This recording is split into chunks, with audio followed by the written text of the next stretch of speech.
Yes, we did decide to depart from the kind of traditional formula Prince of Persia games in quite a few places. I think it's important to point out though that we didn't do it blindly. It wasn't just like, oh, let's rip it up and start over because we can. It was a conscious decision. I mean, when we started conception 2.5 years ago, this was right after the Two Thrones. We knew what we had. I mean, we knew we had a formula that had legs, that had potential. You got your hero who can swing a sword and run on walls. He can run and jump and flip and fight. You've got your balanced mixture between acrobatics, combat, and puzzle solving. You've got your fantastic Persian environment. I mean, those are pillars obviously we're not abandoning. If anything, I think we're embracing them more wholeheartedly than we did in the past trilogy. But at the same time, we also had certain things that we said, you know what, we don't need these. We don't actually need Sands of Time. And a lot of people said, oh my God, you can't make a Prince of Persia game without Sands of Time. And my answer is, oh yeah, watch me. Like, yes, we can make a Prince of Persia game without the Sands of Time. And we are making a Prince of Persia game without Sands of Time.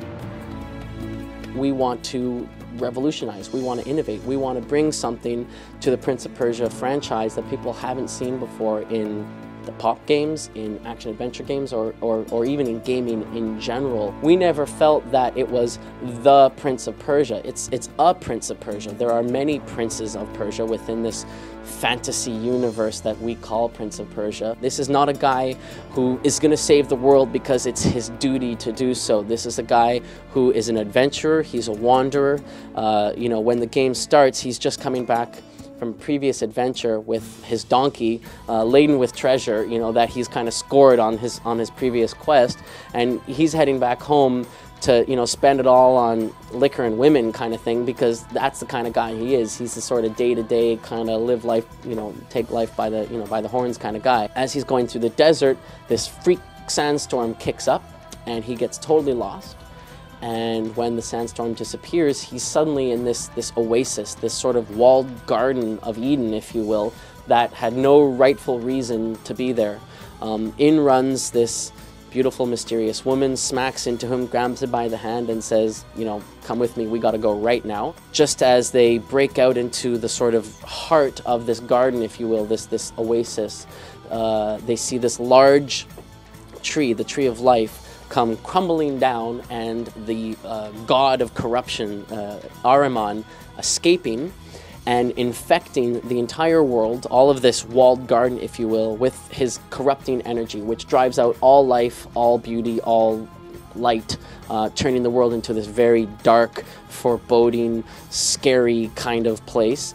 And the quest set before the prince and Elika, and of course there's a whole story behind it, is that they must systematically go through this world, this walled garden, and use Elika's magical abilities, these newfound magical abilities that she didn't ever know she had, to drive the corruption out of this little particular area, this little bubble, if you will. And of course, if they fail in their quest, the walls of this oasis will eventually fall, and Ahriman will spread and infect the entire world. There are a lot of sort of parallels, or certainly influences in our Prince of Persia to Assassin's Creed.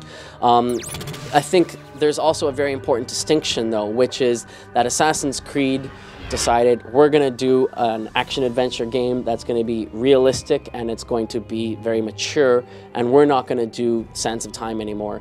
And we said, okay, we're going to do an action-adventure game that's going to be very fantasy and more sort of teen-oriented. It wasn't we're doing it because Assassins did it. We just both happened to be making action-adventure games, and both took the conscious decision to say, you know what, that gameplay mechanic doesn't have a home in the game, in the story that we're trying to tell. We are actually using the engine that powered Assassin's Creed, the Anvil technology, as our starting point, our reference point for Prince of Persia. We've been working with this technology now for 2.5 years.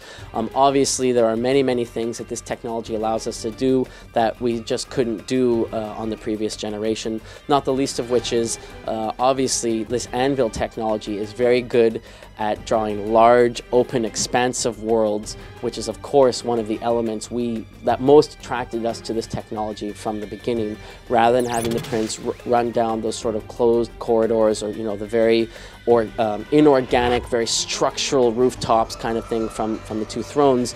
Now we can literally have him wall running and jumping and rebounding off of cliff faces in large sort of open, oasis type environments, because the engine is very adept at handling the sort of technical constraints and technical challenges when you're doing a large open world environment like that.